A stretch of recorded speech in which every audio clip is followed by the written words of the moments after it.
Ang mga Israelita ay naghahanda sa pagpasok sa lupang pangako. Pero may mga bansang naninirahan dito. Isa na rito ang Jericho.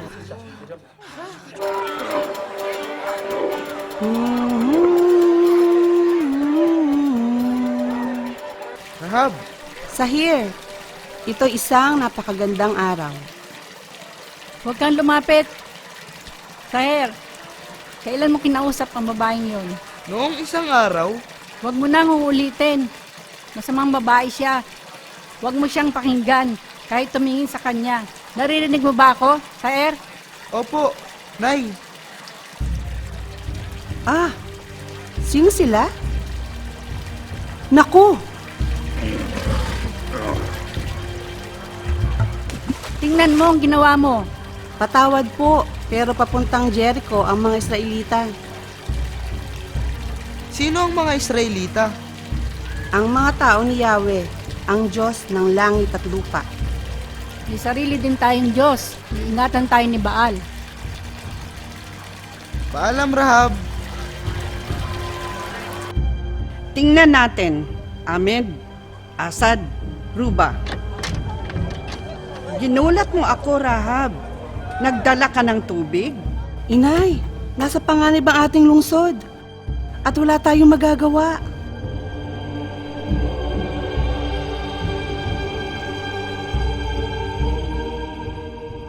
Kung ang mga Israelita ay nagkampo malapit sa Jericho,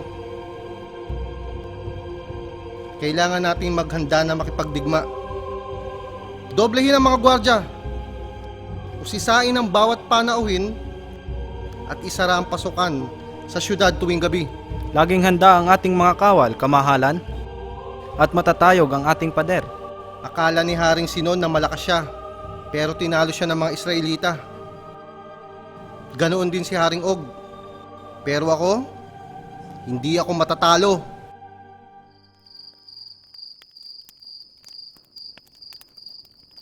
Panginoon, napakataas mo ng pader ng buong syudad. Josue, huwag kang matakot o panghinaan ng loob. Ako ay kasama mo.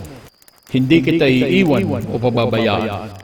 Pero, Panginoong Diyos, paano namin sila tatalunin? Josue, ito ang lupain na aking ipinangako sa mga Israelita. Pero kailangan mong maging malakas at matatag. Dumating na ang oras. Josue, sundin mo ang lahat ng kautosang ibinigay ni Moises sa iyo. Huwag kang lilihis dito sa kanan man o sa kaliwa. At ikaw ay magtatagumpay saan ka man pumunta. Tulungan po ninyo ako.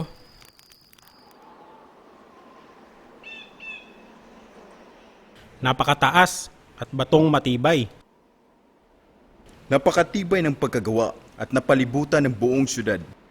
Sa ganyang pader, hindi matatalo ang Jericho. Paano natin lulusubin ang lupang pangako ng Diyos? Hindi tayo lulusob. Ibibigay ito ng Diyos sa atin. Inutusan niya ako na magpatuloy lang tayo. Hindi natin kilala ang ating mga kalaban. Hindi rin natin alam kung ano ang nasa kabila ng pader. Seba, gusto mong malaman kung ano ang nasa kabila ng pader?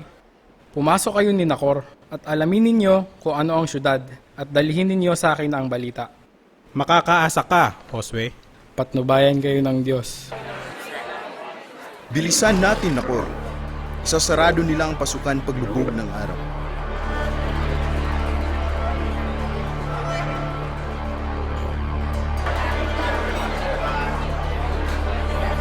Seba, tayo na.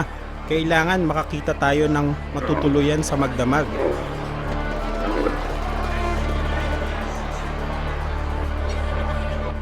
Gabi na. Umuwi na po kayo, inay. Malaki na ang naitulong ninyo. Sige. Aalis na ako. Sa akin tapos na ang araw. Pero sa iyo, magsisimula pa lang. Sana may pagbabago rin. Po kayo mag-alala, inay. Balang araw magbabago din. Mahal kita.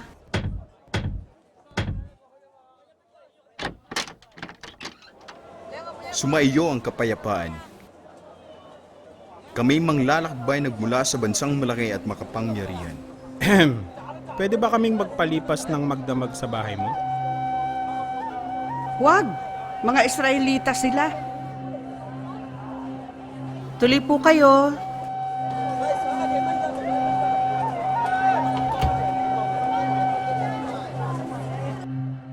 Ano pong may paglilingkod ko sa inyo? Konting tubig at pagkain lang, at lugar na maaari naming tulugan. Ako po si Rahab. Sabihin lang ninyo ang inyong kailangan. Salamat. Lahat ng tao dito sumasamba sa Diyos-Diyosan. Hindi nakapagtataka na sila'y hukuman. Bakit kayo pumarito sa Jericho? Napadaan lang kami. Aalis din kami kaagad. Inay, tulong po! Huwag niyo silang abalahin. Umalis na kayo. Mga Israelita sila. Narinig mo ang kanilang bati? Dalawang lalaki mula sa lahi ng napakamakapangyarihang Diyos. Narito sa pamamahay ko at kapayapaan ang nais sa akin. Kapayapaan? Sinabi mo sa akin na sila'y makipagdigma. Lulusubin ang Jericho. Papatayin nila tayong lahat. Kung kasama nila ang kanilang Diyos, wala tayong magagawa. Mayroon. Isuko mo sila sa gwardya ng hari.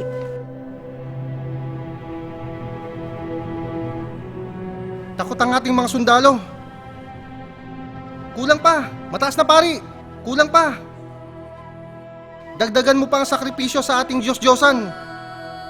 Ikaw, sa lamangkero, tawagin ang mga espiritu at konsultahin ang mga bituin.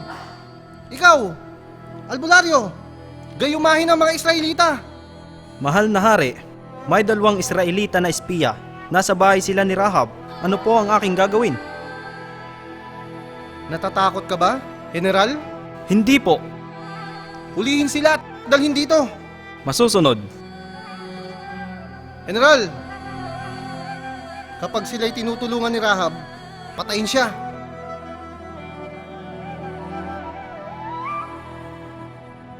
Mga Ginoo, umakyat kayo at mayroong kama at kumot sa taas. Saan ang pinakaligtas dito sa bahay mo na walang panauhin ang makakaistorbo?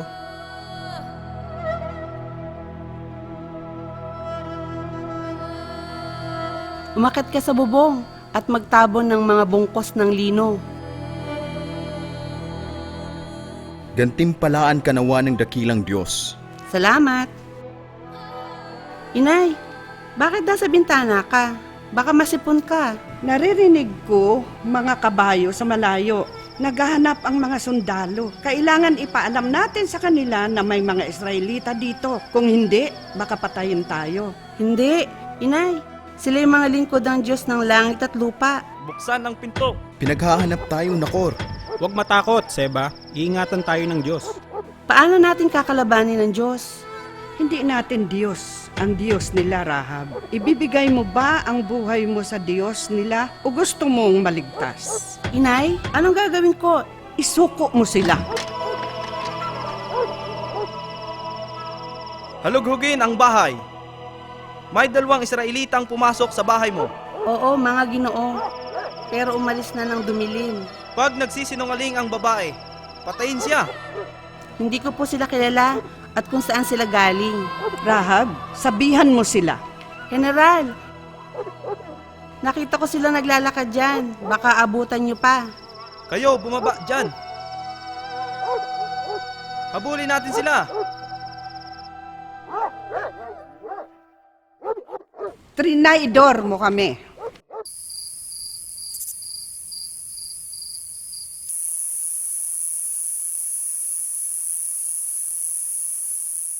Seba, nanginginig ka? Natatakot ka ba? Hindi, giniginaw lang. Giniginaw? Ang init dito. Muntik na tayong makita ng mga sundalo. Nakaalis na sila. Kalma lang, Seba.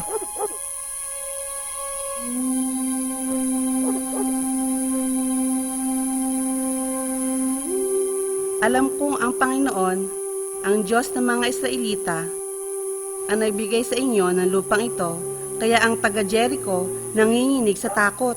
Natatakot kayo sa amin? Narinig namin kung paano pinatuyo ng inyong Diyos ang dagat na pula para makatawid kayo mula sa Ehipto. Paano na isang kaaway ng Israel makapagkwento tungkol sa aming Diyos? Tama ka, Rahab. Ang Diyos ang nagpalaya sa amin sa Ehipto. Narinig din namin kung paano ninyo nilupig sina Haring Sihon at Og. Wala ni isang tao sa Jericho ang may lakas loob na makipaglaban sa inyo. Rahab, huwag kang mag-traidor. Nay, ang Diyos ng Israelita, ang Diyos sa lahat ng mga tao, Naniniwala ka sa Diyos ng mga Israelita?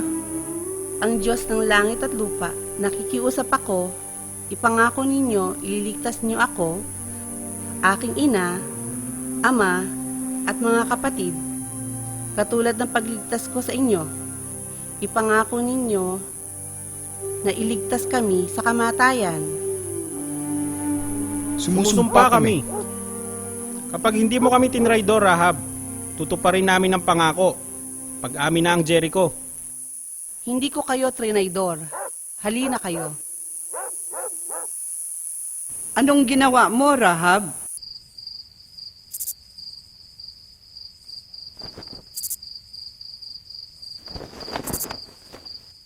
Ang bahay ko ay nakadikit sa pader.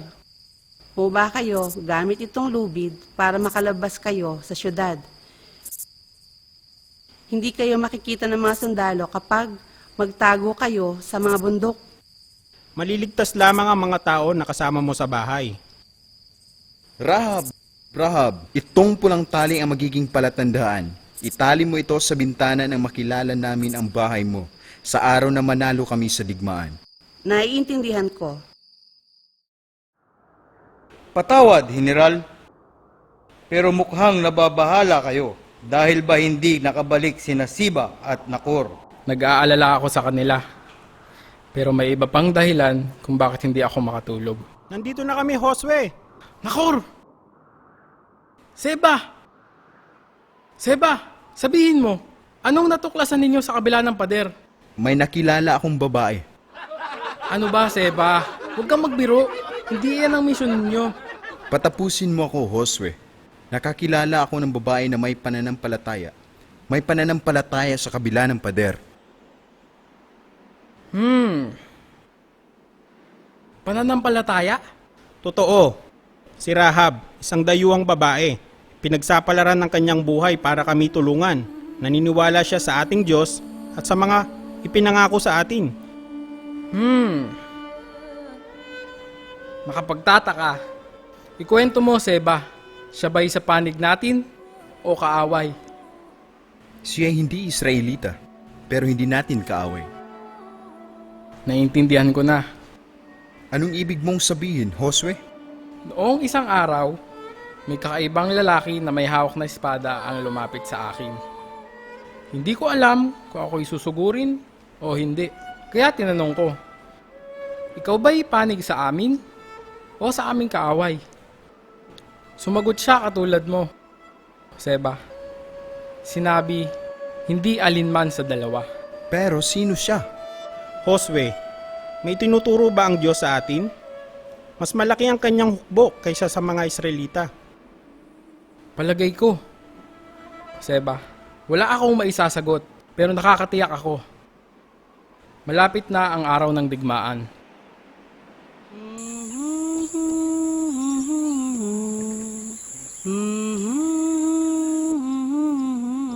Anong ginawa mo, Rahab? Sinasabit ko itong tali, ito'y palatandaan ng pangako ng mga Israelita sa akin. Palatandaan ng iyong pagtraidor?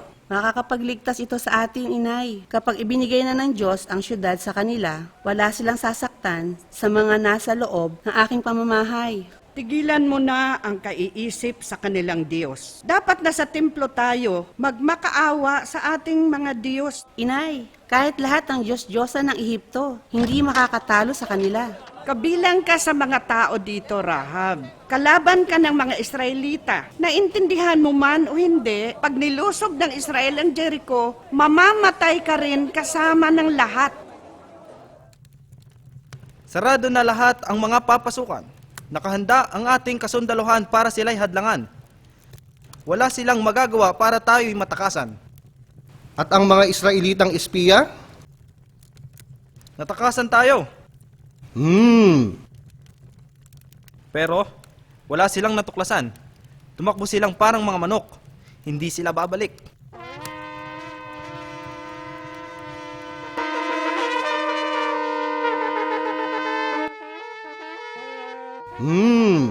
Bumalik ang mga manok, General.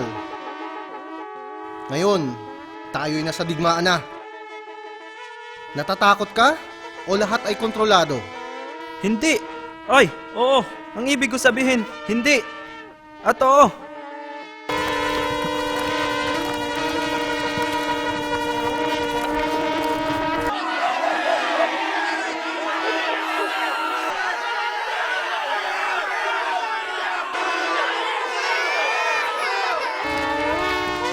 Dumating na ang araw.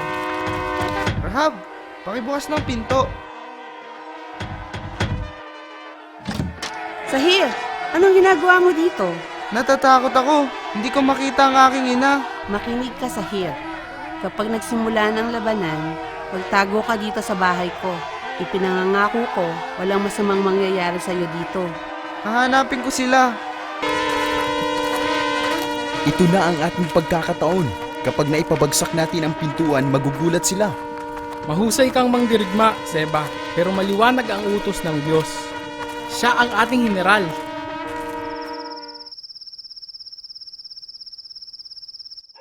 Walang lumulusob. Bakit kaya? Maaring nililin lang tayo. Huwag magpabaya sa inyong pagmamasid. Kahit isang sandali. Hindi.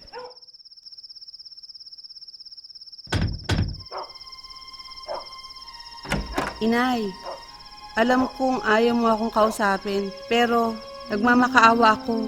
Dalhin mo na ang pamilya sa bahay ko. Maayos kami lahat. Bakit kami pupunta sa bahay mo? Nangako sa akin ang mga Israelita na ililigtas tayo. At naniwala ka naman, makakalaban sila. Inay, dalhin mo na ang pamilya sa bahay ko.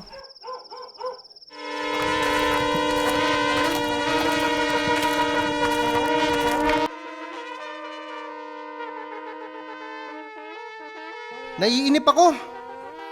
Nakita natin ang kanilang nakakatawang pagmamarcha ng 6 na araw. Pampito ngayon. Tama, General? Tama. Pero ngayon, kakaiba. Noong mga nakarang araw, 1 beses lang silang umikot. Ngayon, 3 ikot na sila. Nahihilo na ako. 3 beses? Mag-alay pa kayo sa templo. Konsultahin ang mga espiritu. Dagdagan pa ang sumpa sa mga Israelita.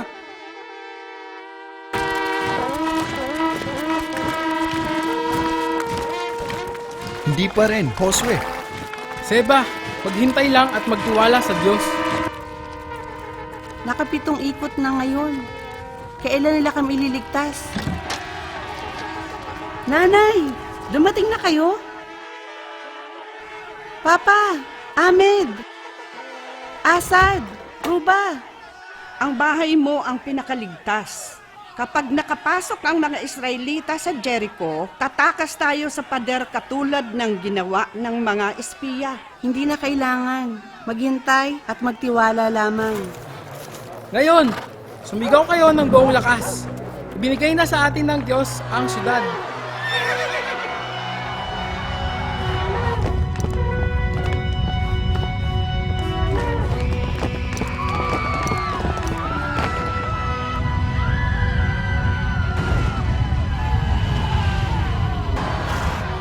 Ngayon, sakupin ang syudad!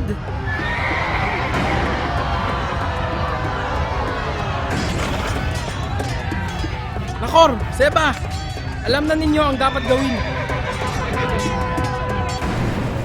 Ngayon, wala kayong ginagawa habang gumuguho ang aking kaharian? Ang pagguho ng pader ay wala sa plano natin. Isumpa ang mga Israelita!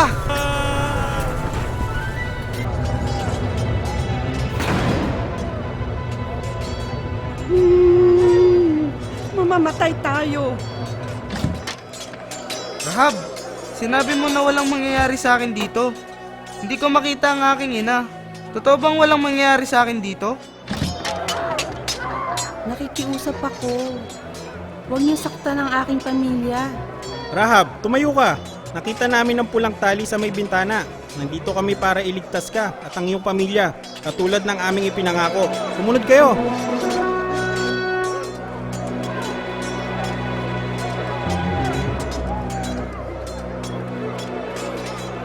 Kasama ba akong maliligtas?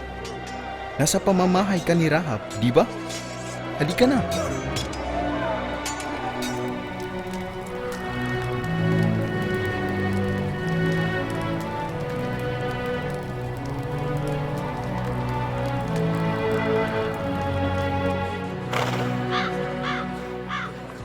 Sa araw na ito, ibinigay ng Diyos ang Jericho sa Israel. Sa wakas, nakapasok tayo sa lupang pangako. Bagong pakikipaglaban at maraming tagumpay ang naghihintay.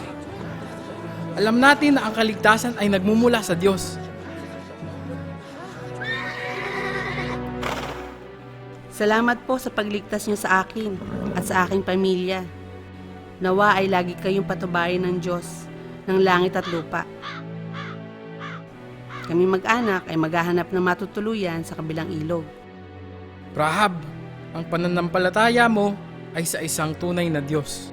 Paanong hindi ako maniniwala sa Diyos na tumutupad sa pangako? Manirahan kang kasama namin. Dito na tayo. Dito tayo manirahan. Pero paano ang isang kaaway na katulad ko? Maninirahan kasama ng inyong mga tauhan? Babaeng may pananampalataya katulad mo ay hindi namin magiging kaaway. Kaibigan ka ng Diyos. Alam ko na mabuti ang Diyos, hari siya sa langit at lupa. Para sa akin at sa pamilya ko, ang Diyos ay aming paglingkuran. Siya ay banal, malakas at totoo, ang lahat makakilala sa Kanya. Panginoon, sa iyo ako, mamahalin kita buong buhay.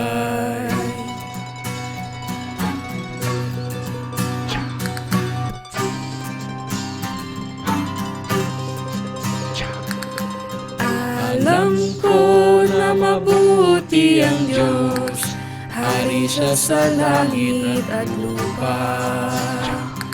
Para sa akin at sa pamilya ko, ang Diyos ay aming paglingkuran.